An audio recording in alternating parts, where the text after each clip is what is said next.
Hi everybody, it's Grandpa Bobby. Grandpa Scott. Oh, blooper roll. All right, here we go again. Let's go. Come on.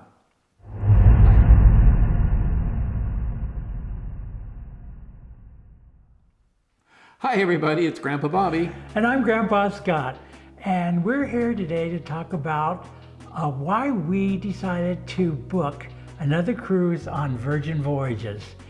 And we're really not into that 10 reasons why you have to do this or 10 reasons why you have to hate that kind of videos that you see out on YouTube. We hate those. Yeah, seriously, because travel is so subjective.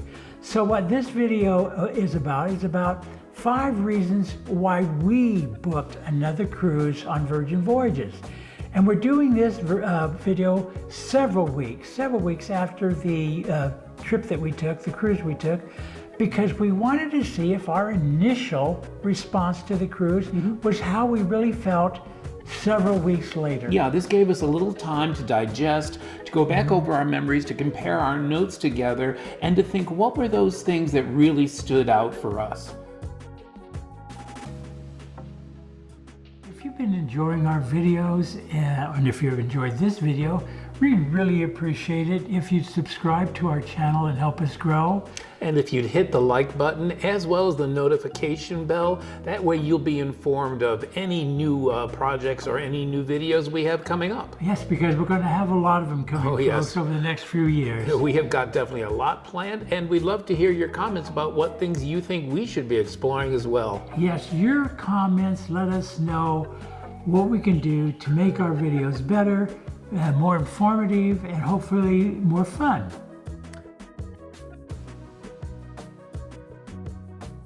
So the first one we wanted to talk about was the sailors. Now, Virgin Voyages refers to their passengers as sailors. And this might sound like a cute little gimmick, but you know what? It really is kind of neat because it makes you feel like you're part of their team. Their service people are referred to as crew members, and we're the sailors. And I think everybody kind of got into that whole impact of we're all sailors on this ship and felt like we were all part of one big happy family. It really was like that. And what was neat about the sailors that I appreciated was there were folks there older than us. Yeah. And they were out to have a good time. Yeah, now as you know, Virgin Voyages is an adults only cruise. Now that doesn't mean we don't love children, you know, we adore our 6 grandkids, but sometimes it is nice to get away from the responsibility of the children, having to take care of them. I think it kind of frees adults up to relax and have a good time, and they certainly did on this cruise. Oh yeah. The other thing we wanted to talk about was the size of the cruise.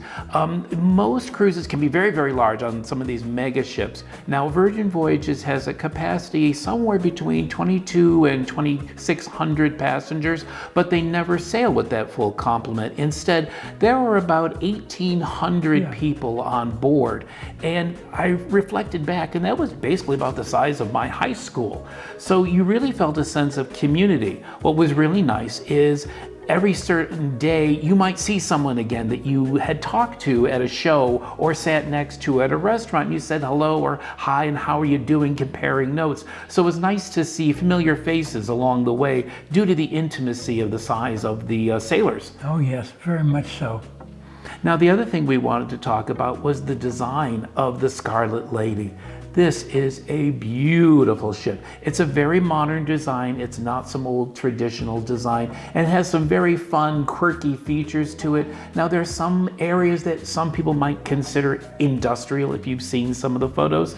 That didn't bother me much at all, did you? No, not at all. I kind of like that. I love the industrial look. And everything was very well situated. It was very easy to find your way around the ship. The other great thing was how they label the rooms, because you know, corridors on a ship can be very long, very monotonous, and also look alike. Yeah. They do something very simple. They do A to Z. Yeah, we didn't have to worry about starboard or port, which is a good thing. Yeah, so all you had to do is you come off the elevators, you see the A direction and the Z direction, and we were in A direction, and as long as you found that, and then just remember aft, mid, and what's it called? Forward. That's it. You see, we're not really great sailors. You filled that crit. Yeah. Oh dear, it's been a few weeks.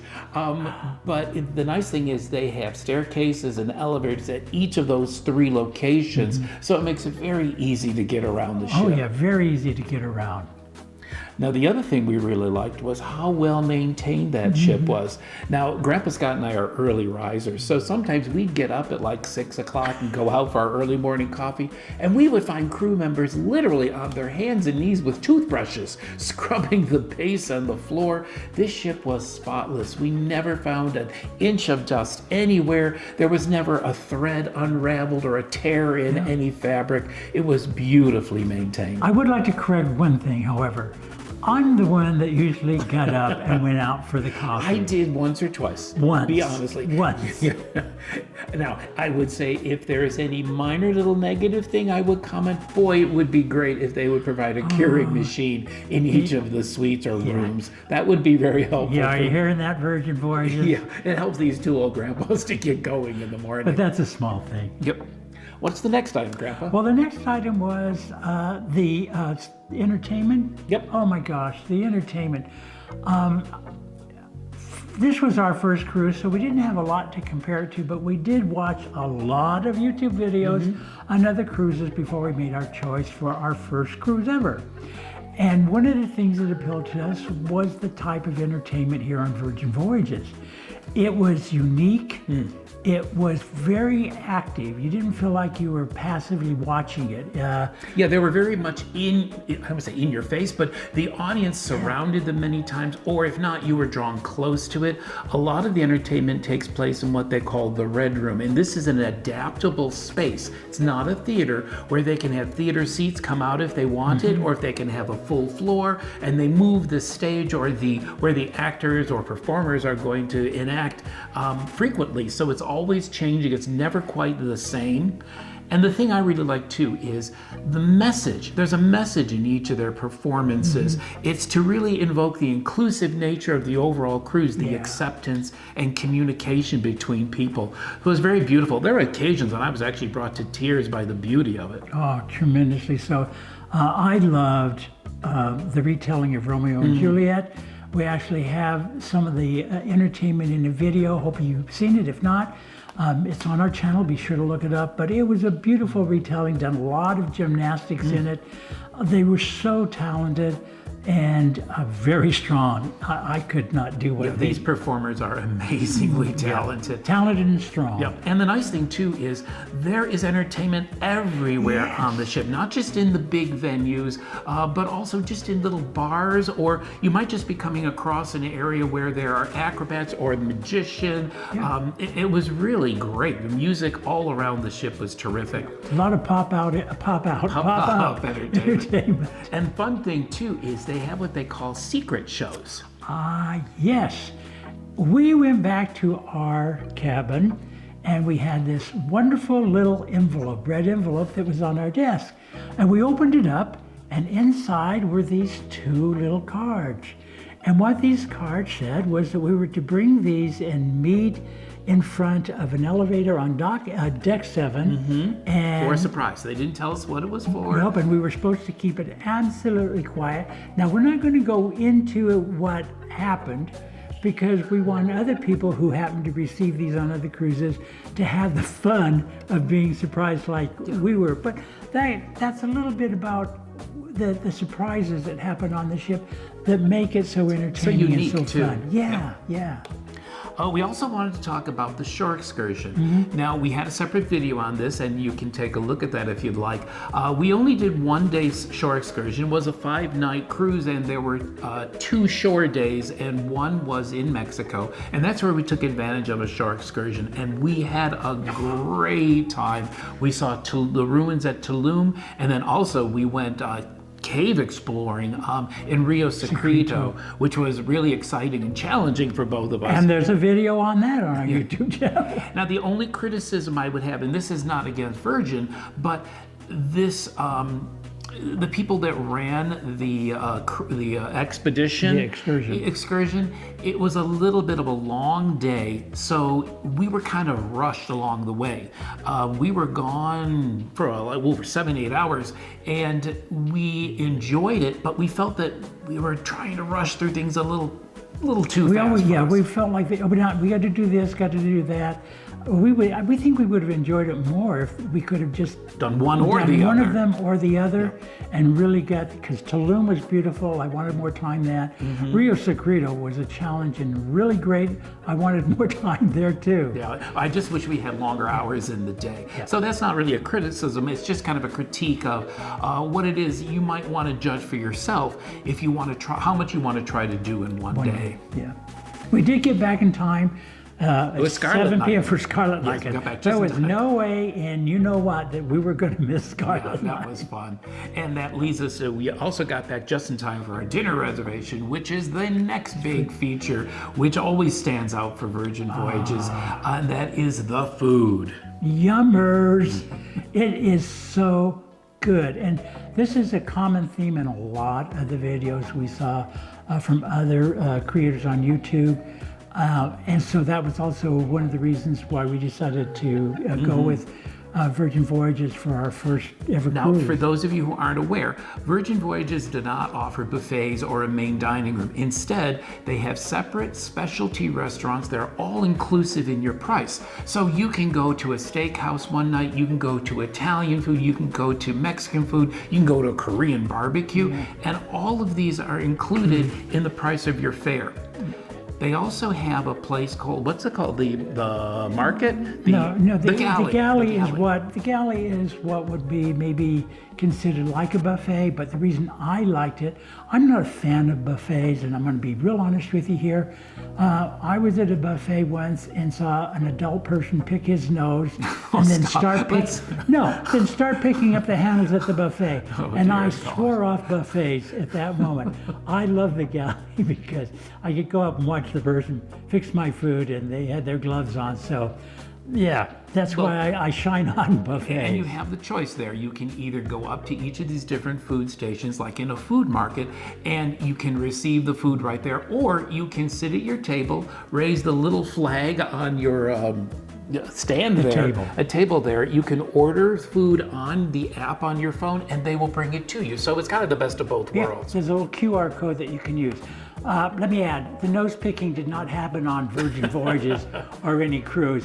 It was another buffet, but it to your main name. It tainted my buffet experience. You know, the other thing too that was great about the dining was the variety of food, and also they make accommodations for people with specialty diets, and they let you know on their menus. They'll tell you if it's a vegan option, a gluten-free option. If you have any other dietary restrictions, you let them know, and they'll do their best to accommodate you. Yeah, they had the best clam chowder I've ever had, and I am a clam chowder devotee. And we had it twice. Yeah, twice. That's how much we liked it. Yeah, can't you tell? Oh, I know. And the other thing too is the casual food. They had a lot of great casual food. Their pizza was amazing. And Lick Me Till I Scream, they have this great ice cream any time of the day. Yeah. Kid you not, we gained 5 pounds on a 5-night cruise. That's how good the food was. And we probably could have done a lot more weight gain. Yeah, well, there just weren't enough hours in the day to eat. Even we found it hard to eat everything, especially when they're offering you 3 desserts at once. Yeah, and we do have, again, on the food, there's a video that we have about our experiences eating, and it was so pleasurable, incredible food. But that leads us to the absolute favorite thing, which, going into one of these cruises, we had no idea that this would be the thing that really made the trip for us. And that was the crew. The crew. The people that took care of us, and I mean it literally, took care of us while we were there, really made this stand out for us. And it was really one of the primary reasons why we're booking another Virgin Voyages cruise. Yeah, and it felt authentic. It didn't feel fake. It didn't feel forced. Our room assistants were incredible, and our room agent, Tanya, was absolutely wonderful. Helped us get a reservation and so that we could celebrate a little something something. And it was wonderful of them. And you know, I think it really reflects the way Virgin treats their employees, because everybody on the crew is allowed to be themselves. They're allowed to have piercings, they're allowed to have tattoos, and I think that makes them feel comfortable in their own skin, and that reflects onto their service to the passengers, the sailors, if you will. Everybody was outstandingly friendly and helpful. Even when you would pass someone in the corridor, they would just make sure to go out of their way to ask if you're having a good time, and really engage with you too. We learned a lot about these people. Some of these crew members are from all over the world. Yeah. And we hear about their stories and how they enjoy working on the boat. Yeah, very much so. So that really is kind of the 5 reasons that we decided, and again, I want to stress, we decided to book another cruise, and the cruise that we'll be taking will be southern Spain and Casablanca. But that'll be in 2025, so you're going to have to wait a year for that one. But we do have many other voyages planned. Absolutely. We got a whole, 2004 is going to be an incredible lineup of adventures, folks. But that's for a different video. Yep. I have to say, in summary on the Virgin Voyages, we were never bored. Never bored. So always remember, whenever you travel, Travel your heart.